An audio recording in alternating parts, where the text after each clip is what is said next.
And lastly, number 3, God's goal for your family is to advance the gospel.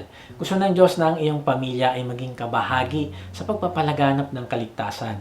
Nilikha ng Diyos ang unang pamilya at inutusan sila na magpakarami. At hindi lang basta magpakarami, kung hindi magparami ng taglay ang kanyang wangis na makita sa mga tao ang karakter ng Diyos. Kaya nga, bilang magulang, ay responsibilidad nating turuan ng ating mga anak patungkol sa Panginoong Hesus at sa plano nito sa kanila. Makinig kayo, o mga mamamayan ng Israel. Ang Panginoon na ating Diyos ay iisang Panginoon lang.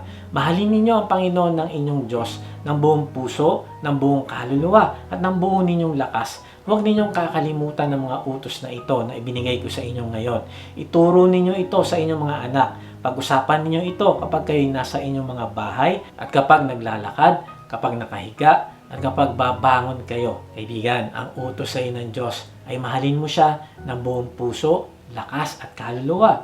At kung ikaw naman ay magulang, ay ituturo mo din ito sa iyong anak.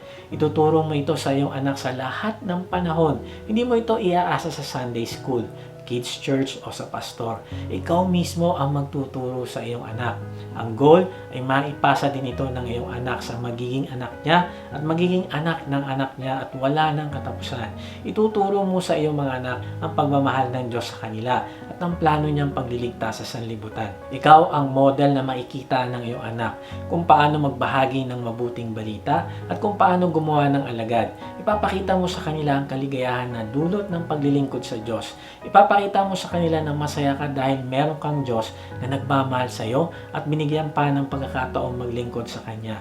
May nagsabi, if you're bored with life, you don't get up every morning with the burning desire to do things you don't have enough goals. Na-realize ko, boring pa din ng buhay kahit marami kang pera. Hanap ka ng hanap ng gimmick, bakasyon, at kung ano-anong bibilin para masatisfy.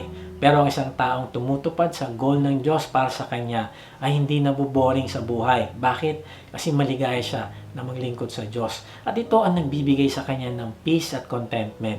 Kaibigan, simulan mong gumawa ng goal para sa iyong pamilya at sinisigurado ko sa iyo na ang buhay ay hindi boring dahil may magandang dahilan kung bakit ka gigising sa umaga. Kaibigan, alam mo ba na ang Diyos ay may personal goal din? Ano ba yon? Ang goal niya ay iligtas tayo mula sa kaparusahan ng ating kasalanan. Ang plano niya 2,000 years ago ay bumaba sa langit, makatawang tao, bayaran ang ating mga kasalanan sa krus at mabuhay ng muli. At kung sino man ang mananampalataya sa Kanya ay maliligtas at magkakaroon ng buhay na walang hanggan. Kaibigan, hindi ka lang gustong bigyan ng buhay na walang hanggan, kung hindi gusto din ng Diyos na mapabilang ka sa Kanyang royal family. Alam mo ba na ang goal na ito ng Diyos na bigyan ng buhay na walang hanggan ang mga mananampalataya sa Panginoong Hesus ay natutupad araw-araw habang ang mga tao ay nagpapakumbaba sa Kanya at nananampalataya para sa kanilang kaligtasan. Dahil sa inyong pakikipag-isa kay Kristo Jesus, kayong lahat ay mga anak ng Diyos sa pamamagitan ng pananampalataya. Kaibigan, ang lahat ng mga nanampalataya sa Panginoong Hesus, simula noon at hanggang ngayon sa kasalukuyan, ay naging mga anak ng Diyos. At ikaw din, nais ka niyang iligtas at ibilang na anak kung mananampalataya ka sa Panginoong Hesus. Kaibigan, ehag mo ngayon ang iyong pananampalataya sa Kanya sa pamamagitan ng panalangin upang mapatawad ka at mabigyan ng buhay na walang hanggan. Kahit nasan ka ngayon, ay sabihin mo ito sa Kanya, Panginoong Hesus, inaamin ko na ako po ay makasalanan. Inaamin ko na wala pala akong spiritual goals. Hindi ko pala goal sa buhay na makilala ka ng buong buo. Patawarin mo po ako. Salamat at binigyan mo ako ngayon ng pagkakataong makipag-isa sa iyo. Nananampalataya po ako na ikaw ang nagbayad ng aking mga kasalanan sa krus. Inubuksan ko ang aking puso. Pumasok ka at manahan sa akin. Tinatanggap kita bilang aking Panginoon at tagapagligtas. Salamat at pinatawad mo na lahat kong kasalanan.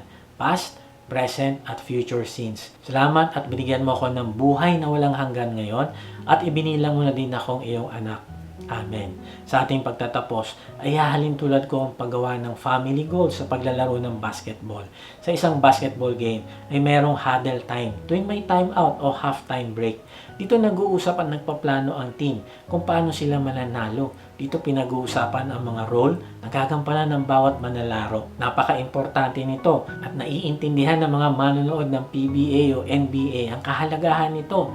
Pero ito ang tandaan natin na hindi nagbayad sa Coliseum ang mga tao para panoorin yung huddle time ng mga players. Kung hindi, gusto nila makita yung resulta ng huddle time nila. Gusto nila makita na in-apply nila ang kanila na pag-usapan. Gusto nila makita na sinunod ng bawat manlalaro ang game plan. Ganon din naman kaibigan, na malulugod ng Diyos hindi sa dami ng huddle time natin taon-taon.